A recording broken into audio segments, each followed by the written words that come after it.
Bom dia a todos. Sejam bem-vindos à casa. Os meus sinceros... É muita alegria quando a Priscila me convidou novamente para fazer parte de mais uma reunião, de mais uma palestra, né? E mostrar os nossos trabalhos de estudos, né? A nossa curiosidade também. E o que nós achamos ao longo desses anos de estudos também espírita, né? Aqui no domingo de hoje, nessa manhã tão gostosa, fresquinha, né? Cidade de Jaú. Eu fico muito feliz em falar sobre 3 coisas mais apaixonantes para mim. O Espiritismo, desde quando eu conheci, a cada dia me apaixona cada vez mais, né? Os animais, que nos apaixonam tanto, né? Que temos tantas curiosidades segundo o Espiritismo. E a educação. A educação, eu como professor educador de sangue, né? Me descobri educador, vendo que nas palestras nós possamos levar a palavra para tantas pessoas, não só nas palestras, mas como no dia a dia, dentro da sala de aula, sem afligir nenhum tipo de religião. Apenas alertando e demonstrando sobre o comportamento do mestre no nosso dia a dia, né? Como isso nos faz bem, como nós todos estamos ligados e como nós dependemos um dos outros. E assim como, né, biólogo que sou, tiro todos os exemplos do dia a dia da natureza. Então, nada mais do que demonstrar o Espiritismo nos animais, assim como uma forma de nós, seres humanos, termos o aprendizado do dia a dia. Assim como passa despercebido a germinação de uma semente, né? O quanto ela precisa para poder se transformar numa árvore frondosa, bela, cheia de frutos. À medida que ela precisa germinar, ela precisa ter força para sair da casca da semente. Em seguida, vencer o solo arenoso, cheio de detritos, para poder enraizar. Em seguida, ganhando matéria, ganhando tecidos, alcançando alturas muito maiores, mas fazendo sempre força e trabalho. Nesse trabalho silencioso que nós não nos demos conta, nós tiramos isso como exemplo do nosso dia a dia. O que nós precisamos fazer para nos esforçarmos no bem, construir uma felicidade que ainda não temos, o nosso trabalho do dia a dia. Então, tudo do que é mais concreto para nós, hoje, se nós fizermos uma análise, tudo veio sempre atrás de muito trabalho. Então não é diferente na natureza. Todos nós recebemos do Pai, do alto, aquilo necessário para continuarmos o nosso trabalho. Seja ele um emprego melhor, com maior responsabilidade sobre o dinheiro, seja com um emprego não visto como melhor, né, mas essencial para o homem. Um trabalho de limpeza de ruas, um trabalho de construção de casas como pedreiro, como auxiliar. Tantos trabalhos que nós precisamos observar e que nos demonstra, assim, uma qualidade de humildade que precisamos aprender e a partilhar a todo momento.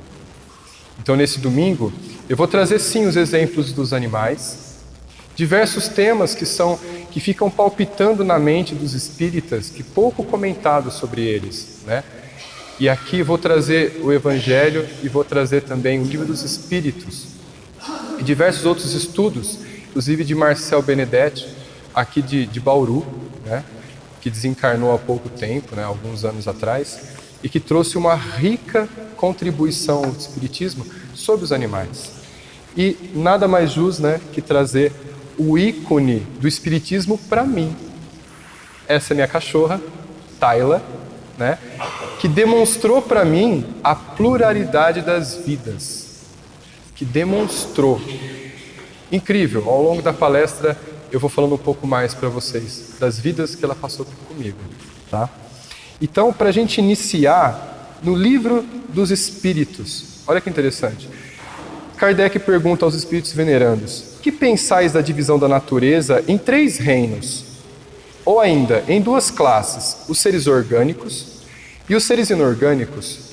Alguns fazem da espécie humana um quarto reino. Qual dessas divisões é mais preferível? Então os espíritos respondem, né? Encarados sob o aspecto material, não há senão seres orgânicos e seres inorgânicos. Do aspecto material. Mas do ponto de vista moral, há evidente 4 graus. Esses 4 graus são os seres minerais, os seres vegetais, os seres animais e os seres hominais, os homens. Então esses 4 grandes reinos morais já nos diz que a vida começa lá do mineral. Mas como a vida começa lá do mineral? Leon Denis deu uma perspectiva muito grande sobre esses 4 reinos e diz o seguinte: a alma dorme na pedra, sonha no vegetal, agita-se no animal e acorda no homem. Olha só, a alma, o espírito. Então, desde aquele amor divino que surgimos, do seu pensamento bondoso e amoroso fomos criados, todos simples e ignorantes como um mineral. E assim ganhamos conexões com outros minerais ao longo de bilhões e bilhões de anos, até chegarmos ao reino vegetal. Então, se nós parássemos para pensar, quanto tempo de vida nós temos ao longo da imensidão do Criador? A cada união, a cada perspectiva, se nós observarmos, nós temos bilhões e bilhões de anos. E Jesus dizia, né? Quando a Terra foi criada, eu já era o Rei. Eu já era. Então, Jesus Cristo auxiliou na formação do planeta Terra. E assim, os minerais que aqui hoje estão, um dia serão seres hominais na escala evolutiva. Então todos nós passamos por um aprendizado a todo momento da união do mineral, da fragilidade do vegetal, do aprendizado, mesmo que doloroso, do animal e agora da questão moral no ser humano. O nosso aprendizado não vem senão pelas dores das nossas vicissitudes, aquilo que nos aflige. E a todas as vidas que nós passamos, nós ganhamos um pouquinho mais de evolução e um pouquinho mais de débito com os seres divinos. E assim renovamos nossa vida material, né? Uma nova vida, com o véu do esquecimento, e assim podemos ressarcir o que nós temos de débitos e infelizmente contraímos outros. Mas estamos aqui como uma escola de aprendizado, como diz Emmanuel, né? Aqui é a prova. A nossa verdadeira vida é espiritual. Então aqui nós colocamos à prova todo o nosso aprendizado no mundo espiritual e no mundo material que passou lá atrás nas vidas anteriores.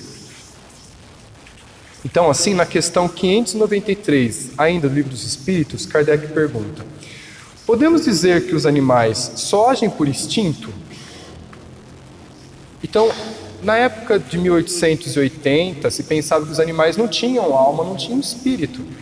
Tanto é que se escreve espírito dos animais em letra minúscula no Evangelho, no Livro dos Espíritos também.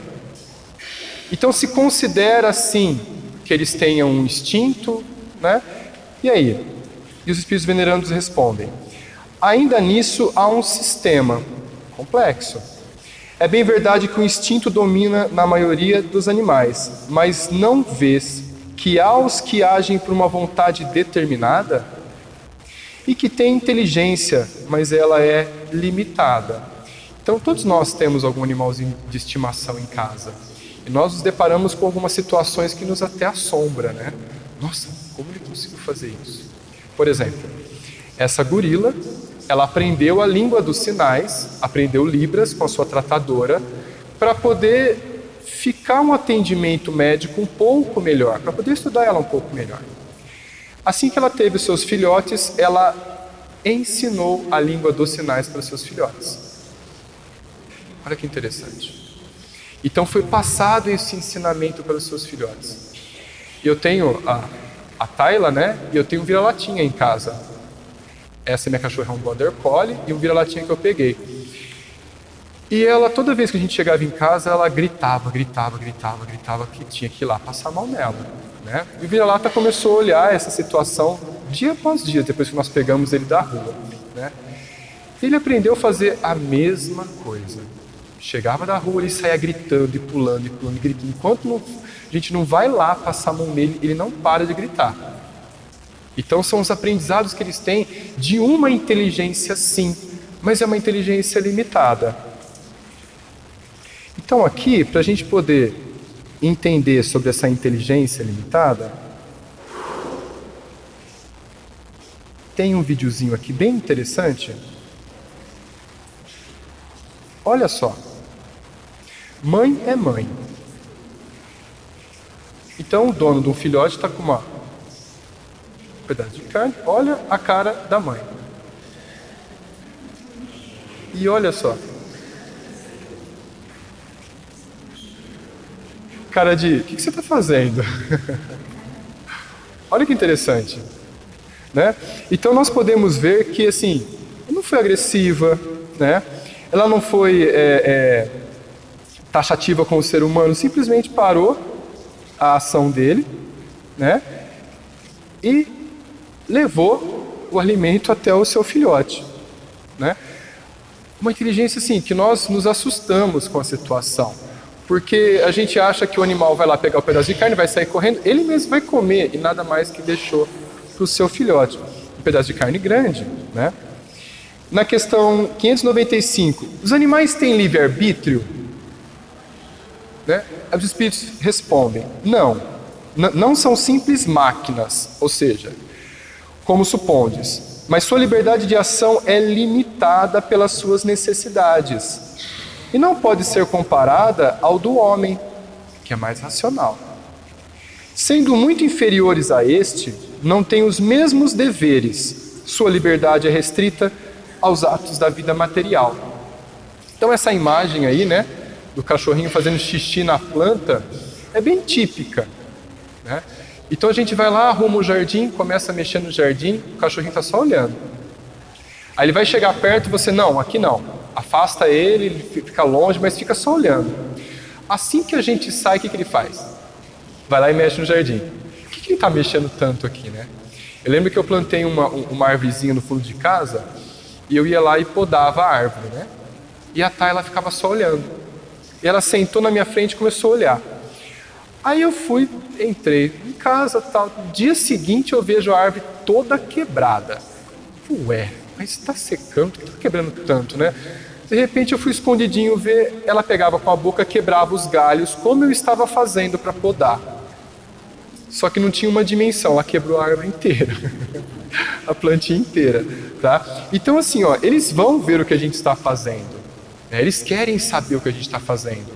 Então assim como nós estamos aqui para aprender, eles são os nossos tutelados e estão aqui para aprender conosco também, a todo momento. Os mais afoitos a gente segura um pouco, né? Estou falando isso dos animais que são domésticos, próximos de nós. Mas e os selvagens? Como é a ação deles? Como é o aprendizado? Da mesma forma, só que não tem o ser humano para lhe ensinar o que é o amor supremo. Olha que interessante.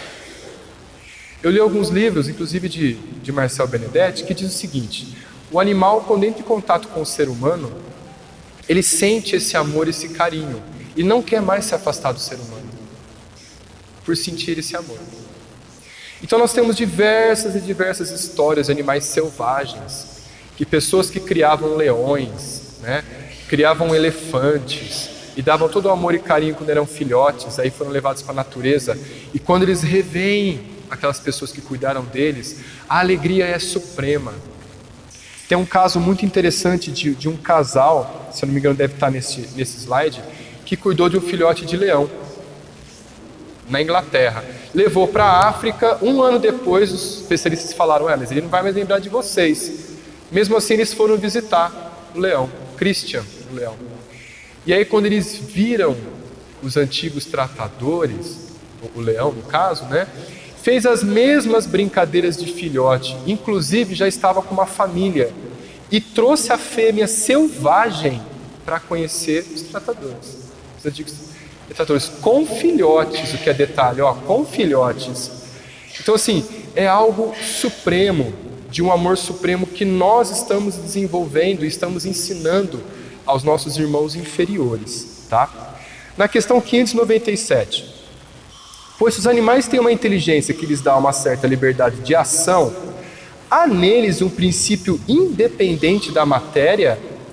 Categoricamente os espíritos disseram sim, o que sobrevive ao corpo.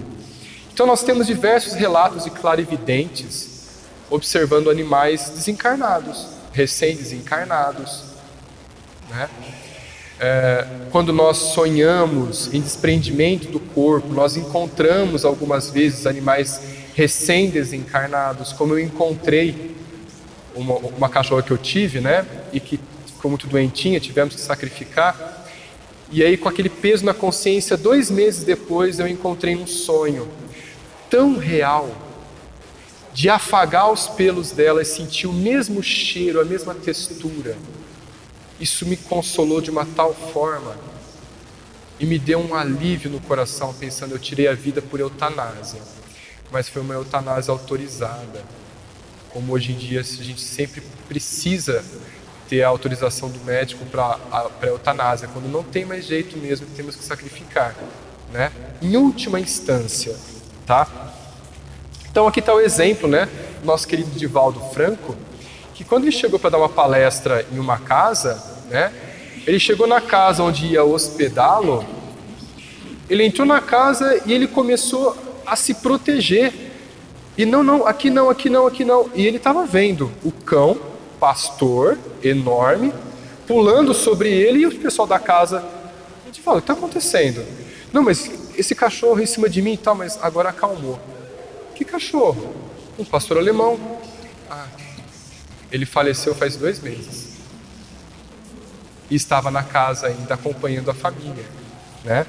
Então assim, ó, nós temos as perdas que nos ensinam também. Nossos queridos animais têm pouco tempo de vida com a gente, muitos para nos ensinar a perda da morte. Agora, com a doutrina bendita que nós temos do Espiritismo, a bússola da vida após vida, nós podemos entender a morte de uma forma mais suave, de uma forma mais racional. Aqui nós estamos apenas tendo uma passagem. E assim como todo o ciclo da vida, nós nascemos, crescemos, nos desenvolvendo, nós aprendemos com os nossos erros e passamos para o outro lado levando apenas os aprendizados, a carga moral. Tudo que nos foi emprestado de bem material fica, nós não levamos nada. Na questão 597 ainda, diz o seguinte: esse princípio é uma alma semelhante ao do homem?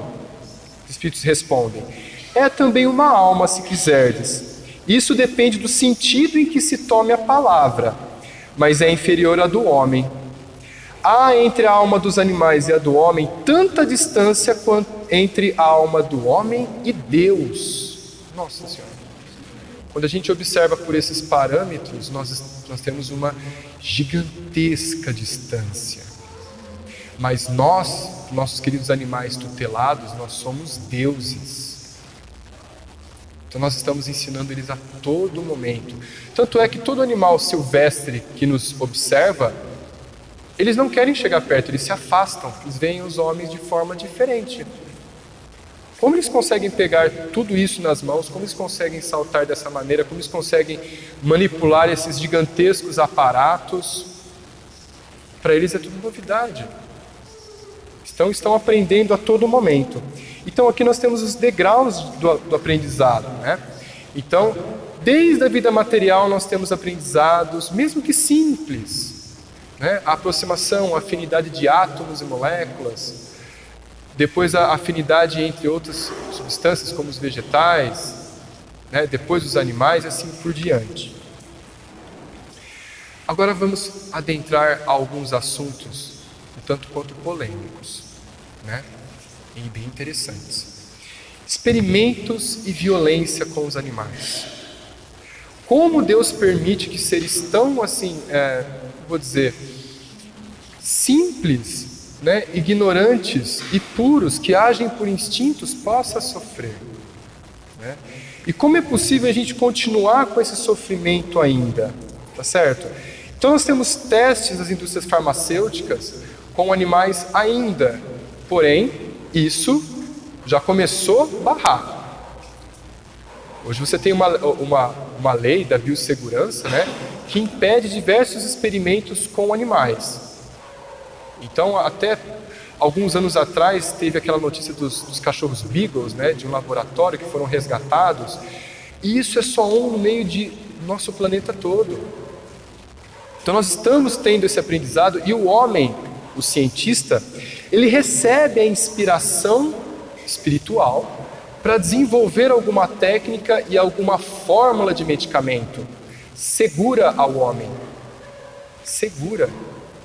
Então, enquanto o homem ainda não deixar o mundo material de forma, em sua maior parte da vida, ele não vai entender que essas aspirações e inspirações não precisam ser testadas em animais. Nós teremos outros testes de forma simples e coerentes para que não se aflinja a um animal. Não é verdade? Então, os próprios espíritos dizem, né, disseram a Marcel Benedetti, existe um limite da dor. E nós também temos esse limite da dor.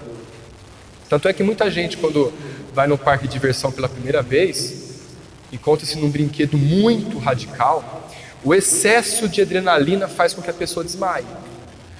E é assim que acontece com os animais, tanto domésticos quanto na vida selvagem, silvestre. A gente observa um leão caçando aquela gazela assim, e pega pelo pescoço e a gente se assusta. Nossa, meu Deus, que selvageria. Mas a gazela pode ter certeza que não está sentindo nada. Todos os animais do planeta são tutelados pelos espíritos guardiões. E no ínfimo momento onde sentem uma dor suprema, eles são parcialmente desligados ou o excesso de adrenalina descarrega a dopamina, que é um neurotransmissor, né, dos neurônios, e que desliga o sentido da dor. E esse sentido é levado mesmo para os laboratórios. Então teve casos lá de um livro que fala, né, Todos os Animais São Nossos Irmãos, que dimensiona um experimento em um laboratório e uma caravana de aprendizados, né, de aprendizes, tanto veterinários encarnados e desencarnados. Foram visitar um laboratório e verificaram que o nível de dor, ele é baixo. E quando o nível de dor é alto, o espírito é parcialmente afastado do corpo. E em muitos casos são desligados. Quando o experimento é muito grave, eles são desligados, então não há dor. Então quer dizer que você está defendendo o uso de animais? Não. Eu estou explicando para a gente não se chocar. Nossa população, nós humanos, estamos mudando a consciência moral. Daqui para frente, cada vez mais leis vão proteger os nossos irmãos menores, os animais, para que não haja essa fatalidade toda. Não é verdade? Então, como eu disse, né, todos os animais são assistidos do outro lado. Todos. Não há um que está desamparado. E quem que assiste esses nossos animais? Os nossos irmãos animais? Os nossos irmãos indígenas também. Aqueles mais afeiçoados pelos animais, sejam indígenas ou não. Né? Muitas doutrinas e religiões dizem que são os elementos da floresta. Né? Alguns dizem gnomos, outros dizem elementais, né, que estão ao lado deles, não é verdade? Então esse desprendimento sutil, ele se faz necessário para que o animal não sinta essa dor suprema. Mas qual a necessidade para esse animal? Qual é o aprendizado que ele recebe? Nós somos simples e até ignorantes, não entendemos as questões de Deus, mas existe um aprendizado em todos os atos, seja benéficos, seja prejudiciais a alguém. Então aqui, né, como eu disse, né, a visita ao laboratório, e tem outro exemplo de um senhor que ele matava gatos. Ele criava canário e todos os gatos da região iam comer o canário dele. Né? Instinto. O animal instinto ia lá, predava o canário. Então esse senhor começou a distribuir bolotas ao longo da vizinhança com veneno, que matavam os gatos. E o desfecho dessa situação foi o seguinte: ao longo da vida, esse senhor foi tendo distúrbios gastrointestinais da mesma forma com que os gatos morriam. E acabou tendo a sua vida ceifada pelas complicações desses distúrbios. Nossa, mas ele fez isso uma vez? Não, possivelmente fez isso a vida inteira. Por isso essa volta a ele. Então todos os nossos atos, por mínimo que seja, eles são sim amparados, observados, e há uma causa e também há uma consequência. Nada, no mínimo que seja, fica longe aos olhos de Deus. Esse é outro tema muito polêmico que eu trago a vocês, que é a alimentação animal. Então nós temos animais que são voltados à nossa alimentação, né? Então, o que diz os livros sobre isso? Eu trago uma mensagem do instrutor Alexandre no livro Missionários da Luz, que fala sobre alimentação animal. E ele é mais categórico, e depois eu explico algo a mais que eu já estudei. Diz o seguinte a André Luiz, né? O espírito Alexandre a André Luiz: não nos cabe condenar a ninguém, alimentação animal. Abandonando as faixas do nosso primitivismo, devemos acordar a própria consciência para a responsabilidade coletiva. A missão do superior é a de amparar o inferior e educá-lo. Não podemos renovar os sistemas econômicos dos povos de um momento para outro, nem substituir os hábitos arraigados e viciosos de alimentação imprópria de maneira repentina. Mas na qualidade de filhos enviados para com Deus, endividados para com Deus e a natureza, devemos prosseguir no trabalho educativo, acordando os companheiros encarnados mais experientes e esclarecidos para a nova era em que os homens cultivarão o solo da terra por amor e utilizar-se-ão dos animais com espírito de respeito, educação e entendimento. O que ele quis dizer com educação? A parte de educar.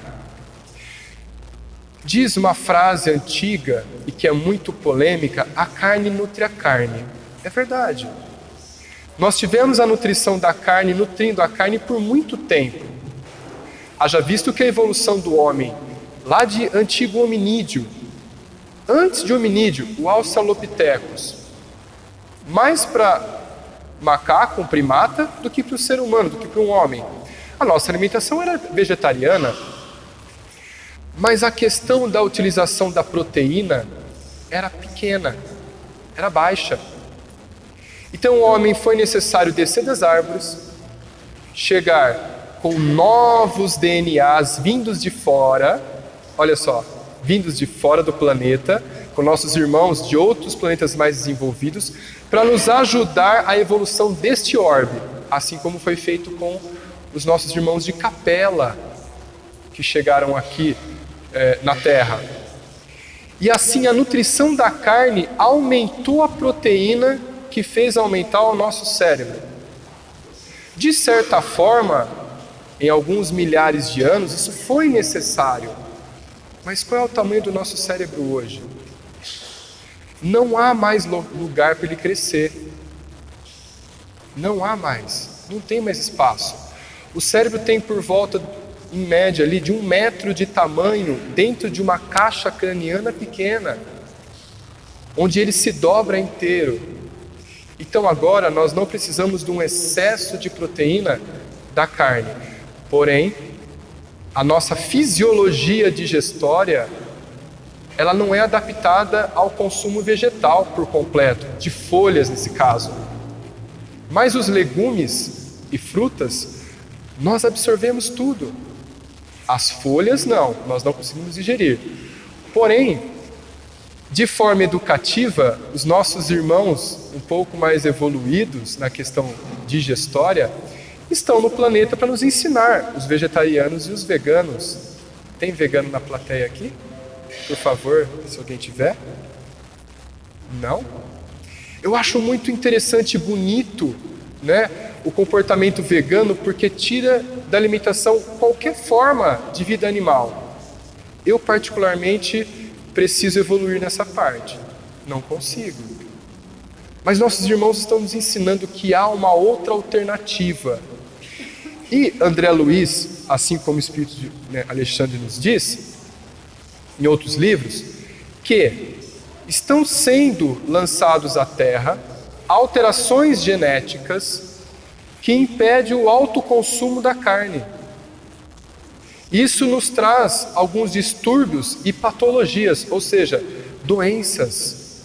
Quantas doenças nós não temos ligadas à alimentação excessiva, principalmente a carne, a ferritina, que serão cada vez maiores até o homem se reeducar na alimentação. Se reeducar. Por isso que é um assunto muito polêmico. Então a gente entende hoje que nós estamos numa revolução alimentar.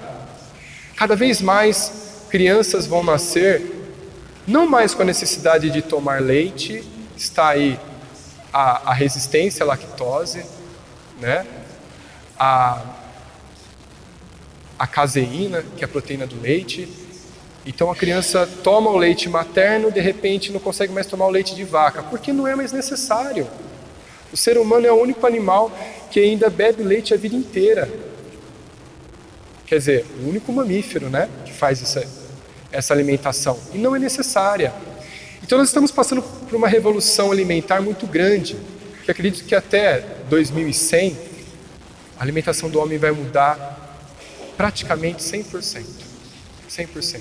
E essas atrocidades da matança, né, sobre os nossos irmãos bovinos, as aves, né, as cabras e os nossos irmãos suínos também, vão diminuir cada vez mais. Porque realmente para eles é um choque, mas é um choque de aprendizado que eles necessitam passar, assim como nós passamos em outros planos, em outros orbes, quando éramos também animais. Então, um auxiliando o outro em cada etapa do seu desenvolvimento. Porém, a questão moral do aprendizado. Será que isso realmente é certo? Matar animais? Alimentação? Então eu vou deixar isso na consciência de cada um e na possibilidade de cada um. Não influenciando a alimentação vegana ou vegetariana, mas sim como um aprendizado que nós temos. Um passo de cada vez, um degrau de cada vez na escala evolutiva.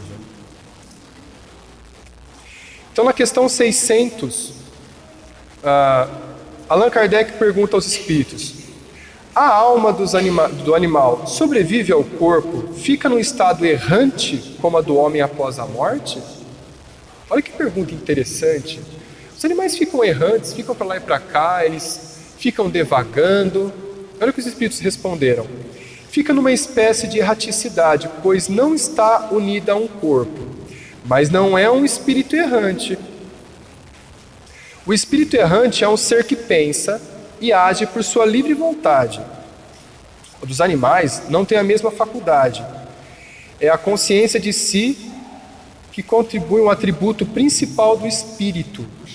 O espírito do animal é classificado após a morte pelos espíritos incumbidos disso e utilizado quase que imediatamente, ou seja, desencarna e reencarna novamente. Eles não têm o que aprender do outro lado, e sim deste lado. Olha que interessante, tá? Não dispõe de tempo para se pôr em relação às outras criaturas, ou com as outras criaturas. Então aqui é uma imagem do que seria o Rancho Alegre. O Rancho Alegre é uma das colônias espirituais específicas para animais. É como se fosse o nosso lar para animais. Então ali desencarna animais da região do Brasil e são enviados para lá para recuperação rápida, Nossa, perdeu agora. Eles vão ser minimizados, vamos colocar assim, minimizados, para que sejam colocados em óvulos fertilizados e depois nascerem. Em câmaras, onde são enviados rapidamente à Terra. Então conseguem a reencarnação muito rápida, né? Então aqui é um dos exemplos. Nós temos também Wagner Borges, que é um dos maiores entendedores, né, da saída sobre o corpo, dá palestras, é fantástico. Ele disse que ele tem um Yorkshire, né, e que ele gostaria de saber para onde vai os espíritos dos animais após a morte, né? E ele, numa das noites, se viu deitado e ele conseguiu sair do corpo, se viu saindo do corpo, chegando uma entidade atrás dele. A entidade com um capuz sobre o rosto, né, baixinha, disse mentalmente para ele: você gostaria de conhecer para onde vão os animais? O seu animalzinho? Vem para cá. E ele abriu um portal que deu para ele poder enxergar a fazenda onde iriam todos os Yorkshires. Ou seja, cada espécie animal e cada raça tem um local específico, de acordo com a sua evolução e aprendizado. Então assim ele ficou um pouco mais tranquilo. E trouxe essa mensagem. Quem gostaria que queria conhecer um pouco mais sobre ele, Wagner Borges, digita Wagner Borges no YouTube, animais. Tem diversas mensagens sobre os animais lá que ele presenciou, tá bom? Então aqui, ó, no filme Nosso Lar, né, do livro Nosso Lar, ditado por André Luiz, mostra que animais no plano espiritual têm também atividades de auxílio aos espíritos venerandos. Olha que interessante. Diversos livros de André Luiz na coleção Vida Espiritual mostram animais no umbral auxiliando resgates. Mostra animais no umbral auxiliando as pessoas do umbral também fazendo limpezas, que são habitantes daquela região. Animais nas colônias, pássaros cantando, plantas que diversificam o ambiente, embelezam o ambiente. Então os animais estão em todos os lugares, porém, quando são utilizados com maior frequência, né? Mas por que próximo de uma pessoa? Há relatos de que quando o animal está ligado ao homem, à pessoa, a ligação íntima, ele tem diversas vidas com ele. Quando a espiritualidade maior entende que o aprendizado entre os dois é mútuo e muito importante, o animal volta e reencarna e volta à mesma família, né? Olha só, como eu estava dizendo, os animais voltam ao nosso meio familiar. Foto de Chico Xavier com a menina, uma cadelinha dele, né? Que faleceu e um dia, andando pela rua, ele viu um cachorrinho novinho, passou reto. Aí o Emmanuel apareceu: Chico, olhe para trás. Ele observou, tá, o que foi? Não está reconhecendo não? Aí ele olhou de novo, olhe direito, é a menina que voltou para você. E aí ele pegou o filhotinho, levou para casa, todo contente, feliz, né? Ou seja, o aprendizado volta, né? Quando para o animal também é necessário voltar ao meio familiar. E olha o que o Chico Xavier diz sobre os animais, né? Os cães, como todos os seres viventes, possuem alma e, segundo o nosso irmão Chico Xavier, se tratados com respeito, o amor e o carinho podem, após seu desencarne, ainda permanecer até 4 anos ao lado de quem tanto lhe deu amor. Essa é a frase de Chico. É uma forma de não sofrerem com a separação, mas eles voltam a ter a mesma vitalidade de quando eram filhotes.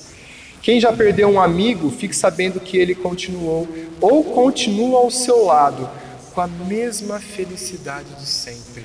Eles não entendem o mundo espiritual e o mundo material. Então eles ficam ali, do nosso lado, se necessário.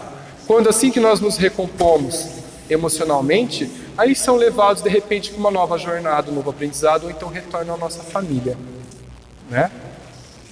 Como diz Leon Diniz, a alma dorme na pedra, sonha no vegetal, agita-se no animal e acorda no homem. Volto com essa frase porque, depois de todos esses ensinamentos que nós tiramos, Livro dos Espíritos, essa frase agora faz mais sentido, não faz? Muito mais sentido. Então agora eu explico a minha vida com ela. Eu e as vidas da Tayla. Essa foi Laika, uma pastora que eu tive, me acompanhou a adolescência inteira. E o desencarne dela foi muito traumático para mim, né? Nós precisamos fazer eutanásia nela e ela não morria, porque eu não queria ir lá ver ela. A eutanásia foi feita às 4 da tarde, era meia-noite, quando eu não fui ver ela, ainda estava viva. E aí, em visita a um tio meu, minha mãe também aqui presente, né? Vai lá conversar com ela. Eu sentei ao lado, chorando, agradeci, conversei, e quando fomos dormir, ela faleceu. No dia seguinte, eu percebi que não era nada mais da Laika que estava ali. Era só um corpo. E eu não conhecia o espiritismo a fundo, mas eu não via, não sentia a presença dela. Foi algo muito interessante para mim. E depois, Luna, um filhotinho de pitbull, que meu irmão pegou, mas me adotou. Não saía de próximo perto de mim. E aí ela contraiu a doença do carrapato. E nós, muito, na época, precário com a questão financeira, nós não conseguimos tratá-la. E a última vez que eu levei no veterinário, pedindo para alguém que fizesse o tratamento ali, nós não conseguíamos, ela veio a falecer. E eu saí do veterinário chorando, fervorosamente falei a Deus: o dia que eu tiver um emprego, um salário, eu vou dar o que eu tiver para cuidar de um cachorro. Deus olhou para mim e falou: ah é? Então tá bom. E aí eu comecei a dar aulas, tive um emprego, um salário, e veio Dara, uma fila, né? E interessante que era o mesmo olhar, o mesmo comportamento, né? De colocar a cabecinha no peito quando via chegar próximo de mim. E aí a Dara foi um cruzamento, vamos falar assim, familiar, entre pai e filha, e nasceu Dara, com problema de insuficiência renal crônica, congênita. E ela faleceu com 11 meses de vida. Era tão assim, baixa a imunidade dela, que ela adquiriu um funguinho próximo do focinho, e que cheirava muito característico, muito mal, muito ruim, né? Ela tinha síndrome do focinho de borracha. Como o rim não funcionava direito, tirava o cálcio do corpo dela. Então ela não tinha nenhum cálcio no focinho. Todos os dentes eram flutuantes, não tinha osso. Olha só. E foram 3 meses tentando salvá-la. 3 não, 4. E eu dei o que eu tinha para ela, realmente. Deus falou: vamos ver se isso é verdade mesmo, né? E foi um aprendizado muito grande para mim. Muito, muito, muito grande. De consciência, cuidado, amor ao próximo, que realmente eu não tinha. Não tinha. Confesso que esse meu lado era muito precário. E foi daí que eu aprendi a respeitar cada vez mais. A ter um olhar da enfermidade com mais cuidado e mais carinho aos seres vivos. Então, após o falecimento dela, como eu contei, muito sofrido, doído, porque fizemos a eutanásia, ela apareceu em sonho para mim. O mesmo cheiro característico do focinho, eu sentia no sonho. O mesmo toque no pelo aveludado dela, eu senti no sonho.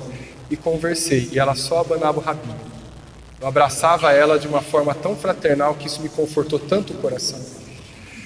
E alguns anos depois veio a Tayla. Repara no focinho dela as manchas, iguaizinhas ao fungo que se instalava no rosto da Dara, da fila. Igualzinho. O mesmo comportamento de chegar próximo de mim e colocar a cabeça no peito foi o que a Dara fez nos momentos antes de sofrer a eutanásia. E que veio com a Tayla de uma maneira tão forte, tão resistente. O olhar dela era muito forte sobre mim. E minha esposa, depois de casado, né, eu adquiri ela antes de casar, teve até ciúmes.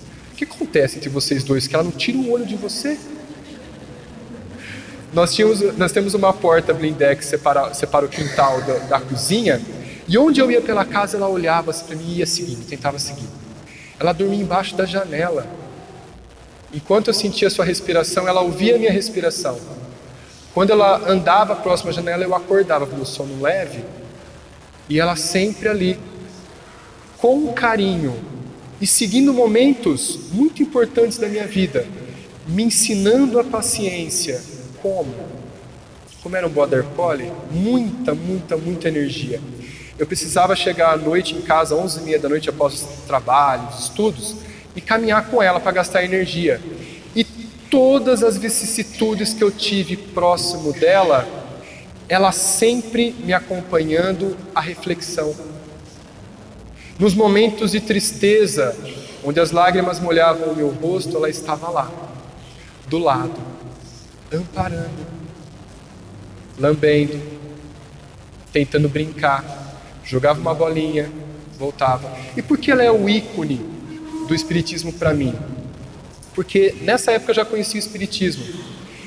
E quando eu estava lendo um livro que falava sobre os animais, e que dizia que os animais voltam para a mesma família, eles podem até lembrar do antigo nome, podem até lembrar.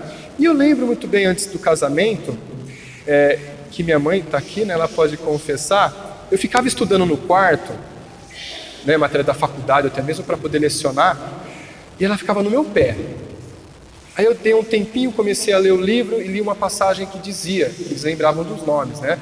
E ela quase que dormindo ali, né? Aí eu comecei a chamar os nomes dos meus antigos cachorros. Falei, será que isso é verdade mesmo? Não é possível, né? Eu tinha dúvidas ainda sobre o espiritismo. Eu comecei a falar, Laika. Ela nem se mexeu. Luna. Ela nem aí. A hora que eu falei, Dara, ela pulou no meu colo e começou a abanar o rabo e me lamber. Eu falei, não é possível. Não é possível. Eu fiquei inteirinho arrepiado, emocionado.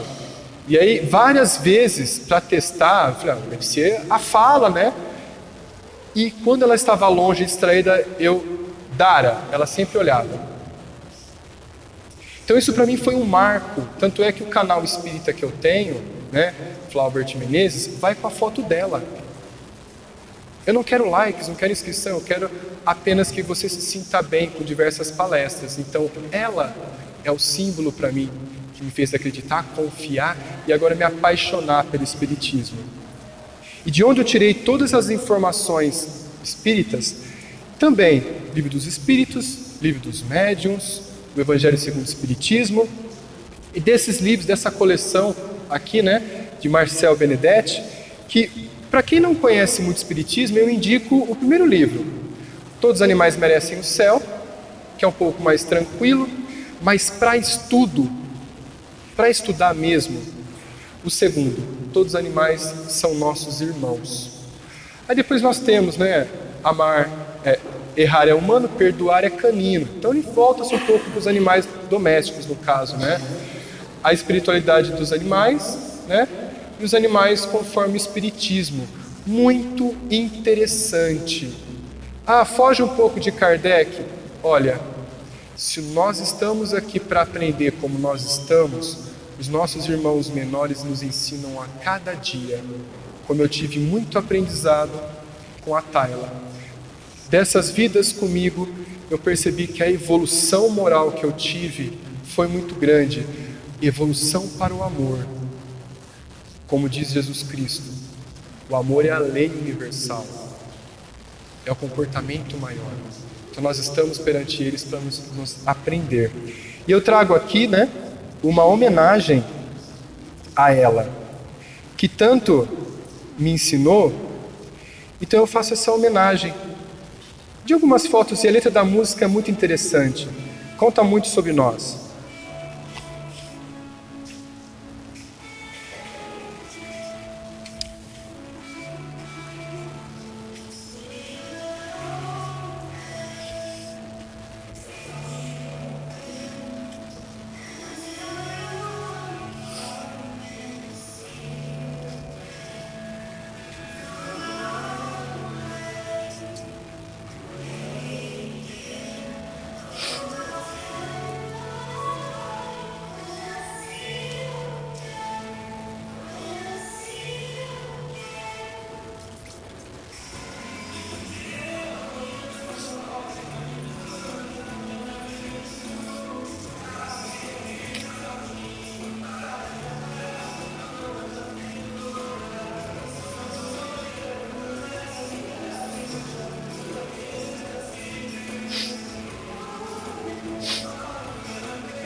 É isso mesmo. Ela faleceu esse ano. E o que é interessante, né? Todos os nossos estudos sobre o Espiritismo acabam sendo testados na passagem para o plano espiritual. E foi tão lindo a passagem dela, no meu entender como espírita e divulgador do Espiritismo, das mensagens de Jesus, é que foi maravilhoso. Não teve ação médica, foi da noite para o dia. No momento em que eu acordei de manhã, ela estava ofegante, tossindo bastante, e aí a busca do veterinário não conseguia, e eu chamava ela, ela não vinha para mim, e quando eu chamei, ela veio cambaleante e teve um infarto fulminante na minha frente. Como você pode falar que foi lindo? Porque a desencarnação não teve dor. Nós vemos a desencarnação como algo muito ruim. E essa passagem dela caiu na minha frente, segurando a cabeça dela, chorando como todo filho de Deus inferior que sou, sob seus conhecimentos, ignorante, chorava e só pedia para que os espíritos amigos levassem e desligassem do corpo rapidamente. E assim foi feito. E um minuto, seu coraçãozinho parou e eu não sentia mais a presença dela. Sentia o movimento próximo de mim muito alegre. E como inferior que sou, sofri durante um tempo ainda, mas entendendo a situação de como foi. Minha filha nasceu antes da desencarnação dela, e a primeira palavra que ela falou foi tatá. Foi tatá. E tamanho era o amor, que nós tínhamos uma ligação tão forte, e que de ciúmes ela sentava de costas para minha filha. E minha filha amava ela. Ama, né? Porque às vezes eu fico um pouco assustado, porque ela olha para o quintal e tá. Ela mal sabe falar, hoje ela tem 1 ano e 4 meses. E assim como uma homenagem, um agradecimento ao Criador, e a esse espírito que me ensinou tanto, tão inferior, deixei ela num resquício de mata, não enterrei, Levei os seus pertences até o resquício de mata, com a música que nós ouvíamos quando a gente ia passear. E assim foi o meu agradecimento. Eu sinto muito honrado e muito privilegiado por Deus, por ter recebido um espírito tão inferior, mas que me ensinou tanto, que me ensinou muito. Então deixo a todos uma mensagem: cuide daquele que você acha que é inferior, porque os mestres ensinam por pequenas coisas, não precisam falar. Como diz Emmanuel, ensine o Evangelho, se necessário, fale. Nós precisamos viver o Evangelho, viver, e não apenas ler. Então aqui é o canal que leva a foto da minha querida Tayla e que tem todas as palestras que me ensinaram tanto ao longo desses anos, separadas por temas. Tem audiolivros, tem cursos também, médico espírita, tem diversas palestras de autores que nós conhecemos tanto, Divaldo Franco, Rossando Klingen, Alberto Almeida, né? Então, quem quiser, estiver um pouco agoniado, entrar no canal, só digitar Flaubert Menezes, não precisa se inscrever se quiser, isso não é importante. O importante é que você se sinta bem. E quem me ensinou isso tudo foi um irmão, um amigo, um padre de casamento, Rodrigo de Campos, que começou a estudar dessa forma, acumulando palestras, e me ensinou. Vamos estudar acumulando palestras, faz um canal, você vai adquirindo palestras, a gente troca informações depois. Todo churrasco que nós íamos, a conversa era o espiritismo. Era só espiritismo, trocando informações e aprendizados. Então eu quero que todos repensem os atos. Observem os nossos irmãos animais e a natureza que tanto nos ensinam. E assim nós possamos ter uma vida mais calma, uma vida mais alegre, na caridade, no amor. Como nossos irmãos nos ensinam, assim que a gente fica bravo com eles, nossos irmãos pets, né? Já já eles voltam a nos agradar. Por quê? Não há mágoa, não há preconceito, não há rótulos. E é assim a doutrina do amor. O amor ao próximo sempre prevalecerá. Muito obrigado a todos, um excelente domingo, uma excelente semana, que Deus ilumine a todos. Muito obrigado.